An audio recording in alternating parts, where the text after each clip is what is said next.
முன்னாள் சிலை கடத்தல் தடுப்பு பிரிவு ஐஜி பொன்மாணிக்கவேல் செய்தியாளர்களை சந்திக்கிறார். நேரலையில் பார்க்கலாம்.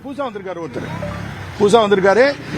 மொத்தத்தில் அவங்க உங்களுடைய நேர்மையை நாங்க கையெடுத்து கும்பிடுறோன்ட்டு தான் வந்தாங்க. அதெல்லாம் ஒன்றும் சும்மா பொய் சொல்லக்கூடாது. அவங்கள அதெல்லாம் நேர்மையா ஒரு எல்லளவு கூட நான் அதுக்கு சம்பந்தமே கிடையாது.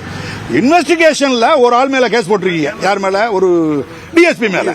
அந்த டிஎஸ்பி மேல கேஸ் சம்பந்தமா நாங்க வந்து விசாரிக்க வந்திருக்கோம். ஏற்கனவே வந்தவங்க தானே. அதே ஆளுக்கு ஃபர்தரா விசாரணை பண்ணிக்கிட்டு இருக்காங்க. அந்த விசாரணையில நான் என்ன சொன்னேன், ஒரு தெய்வ விக்கிரகம், அதாவது நடராஜர் தெய்வ விக்கிரகம் வெளிநாட்டுக்கு போயிடுச்சு. பல ஊர்ல இருந்து போன அதை தெய்வ விக்கிரகத்தை கையை ரெண்டா அறுக்கிறாங்க. அறுத்தது இங்க நடந்தது, தமிழ்நாட்டில் அறுக்கிறாங்க. அந்த குற்றத்தை 2005 அறுக்கிறாங்க. நடராஜ தெய்வ விக்கிரகம் ரெண்டா அறுக்கிறாங்க. அது சம்பந்தமா ஒரு கொலை ஒன்று நடக்குது. மதுரையில் கொலை நடக்கு. அந்த கொலையை 4 வருஷமா லோக்கல் போலீஸ்ல கண்டுபிடிக்க முடியல. இதெல்லாம் முடிச்ச பிறகு நான் வந்து 2012 11 எண்டில் அங்க போலீஸ் ஆஃபீஸரா வரப்போகும்போது, அதுக்கு முன்னாடி அமெரிக்கால எந்தவித ஒரு சர்ச்சுமே நடக்கல. 10 வருஷமா 15 வருஷமா அமெரிக்கால நடக்கல. நான் வந்த பிறகு தகவலை ஒரு குற்றவாளியை கைது பண்ணி, சில பேர் சொல்றாங்கல்ல, நான் தான் அரெஸ்ட் பண்ணேன், அந்த இன்ஸ்பெக்டர் காதர் பாட்சா நான் தான் அரெஸ்ட் பண்ணேன். ஒரே ஒரு கேள்வியை கேளுங்க. கேள்வி நீங்க கேட்க வேணாம், நான் சொல்றேன், இது உண்மை. ஒரு குற்றவாளியை கூட வெளிநாட்டில இருந்து அவர் அரெஸ்ட் பண்ணி கொண்டு வரவே கிடையாது. இதை நீங்க மறக்க கூடாது. மறந்தாலும் பரவாயில்ல. ஒரே ஒரு குற்றவாளி, இல்லாட்டி அரை குற்றவாளின்னா நக்கலுக்காக சொல்றேன் நான், அவரை கூட வெளிநாட்டில இருந்து அவங்க கொண்டு வரவே கிடையாது. ஒரு கேஸ்ல. எந்த கேஸ்ல? நடராஜர் அறுத்த கேஸ்ல. அப்படின்னா அவர் என்ன சொல்ற, அந்த கேஸ்ல நான் ஐஓ இல்லையே அப்படின்னாரு. ஐஓ இல்லதான், ரைட், ஓகே.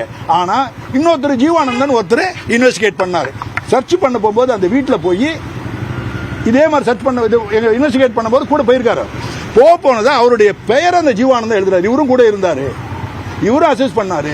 ஐடலை நாங்க சீஸ் பண்றோம்னா, நடராஜர் ஐடல் மெட்ராஸ்ல இருந்து எங்க போச்சு? பாம்பே போகுது. கையெழுத்த நடராஜர் சரி எங்க இருந்து போகுது? மெட்ராஸ்ல இருந்து, அதாவது பல ஊர்ல இருந்து மதுரைக்கு வருது. மதுரையில கொலை நடக்குது, கையை அறுக்கிறான். அதுக்கு அடுத்தது, பொறுமையா தானே போறேன், அதுக்கு அடுத்தது மெட்ராஸ் வருது. மெட்ராஸ்ல இருந்து டைரக்டா அந்த சிலை எங்க போகுது? நேரடியா பாம்பே போகுது. தீனதயாள வீட்டுல இருந்து பாம்பே போகுது. பாம்பேல இருந்து மேன்ஹாட்டனுக்கு போகுது. மேன்ஹாட்டனுங்கிறது ஒரு இடம் இருக்கு. அந்த மேன்ஹாட்டன் நியூயார்க். அங்க வந்து மேடிசன் அவென்யூன்னு ஒரு இடம், 1224 நம்பர்.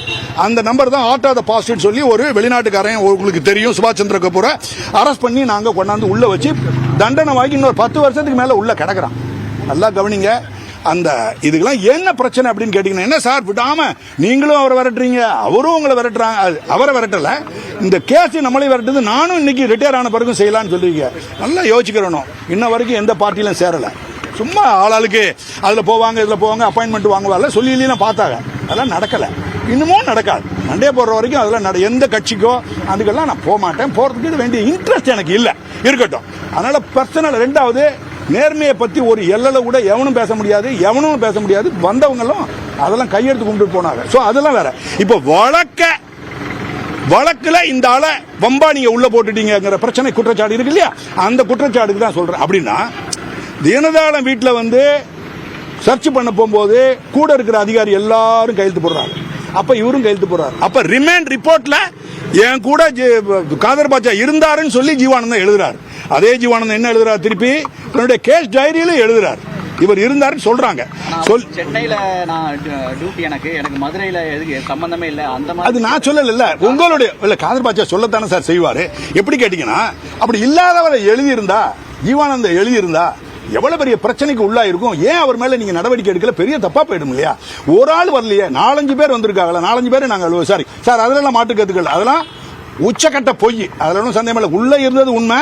வெளிநாட்டுக்கு நல்லா கவனிங்க.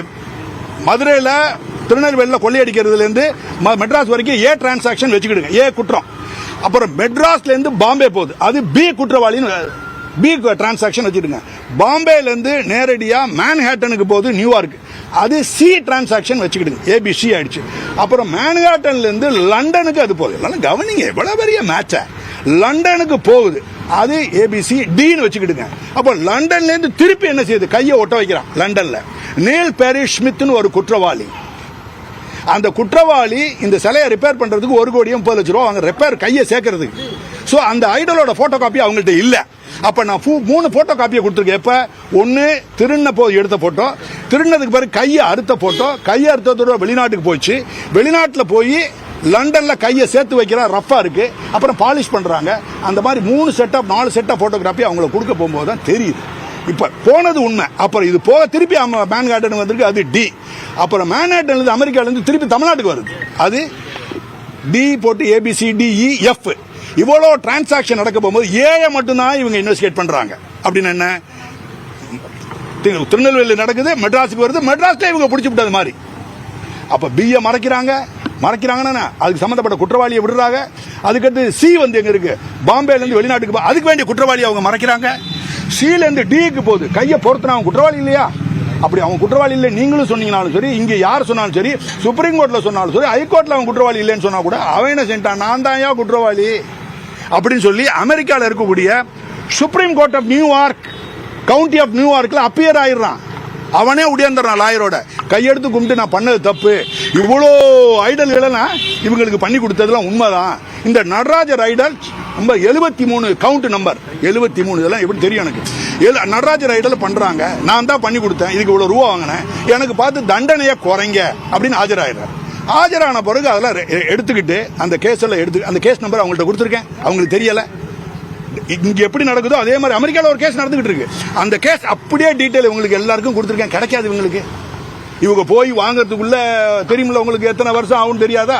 இப்ப விசாரிக்கிறதுக்கே 2 வருஷம் எடுத்திருக்காங்க. ஒண்ணும் இல்ல, ஒரு கேஸ 2 வருஷம் இதை எடுத்திருக்கா, இன்னும் எத்தனை வருஷம் எடுக்க போறாங்களோ இருக்கட்டும். இப்ப அந்த நான் சொன்னதுல மெட்ராஸ்ல இது அவன் வந்து என்ன செய்யறான், அப்பியர் ஆகி என்னை மன்னிச்சு விட்டுருங்க, தண்டனையை குறைங்க, அதுக்கு பேர் பிளீ பார்கனிங் சொல்லுவாங்க. அவர் அப்பியர் ஆயிட்டார்.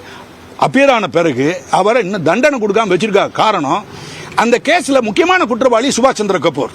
இவர் அங்க போய் ஆகணும். எங்க போகணும், அமெரிக்காவுக்கு போனா தான் அந்த கேஸை முடிக்க முடியும் அவங்களால. மொத்தத்தில் ஏமாறிய ஒரு போலீஸ் ஆஃபீஸர் வேலை பார்த்தாருங்க, பிரண்டன் ஈஸ்டர்னு. அமெரிக்கன் கவர்மெண்ட் அங்கேருந்து ஒரு பெரிய பிளக்கேட் கொடுத்துட்டு எனக்கே தெரியல. நான் அதை எடுத்து கொடுமா, என் ஒய்ஃப் அதை எடுத்து கொடுத்தா, அதை வச்சுக்கப்பா அப்படின்னு கொடுத்தேன். அதில் பார்த்தீங்கன்னா எனக்கு ஒரு பெரிய புகழாரம் போட்டு காஸ்ட்லி, அது வேணுமா, உள்ள இருக்கு காட்டுறேன். சிபிஐ 7 மணி நேரம் விசாரணை சோதனை நடத்தியிருக்கும் நிலையில் முன்னாள் ஐஜி பொன்மாணிக்கவேல் செய்தியாளர்களை சந்தித்து பல்வேறு விஷயங்கள் குறித்து விளக்கியிருக்கிறார். விவரங்களை பின்னர் வரும் செய்திகளில் பார்க்கலாம்.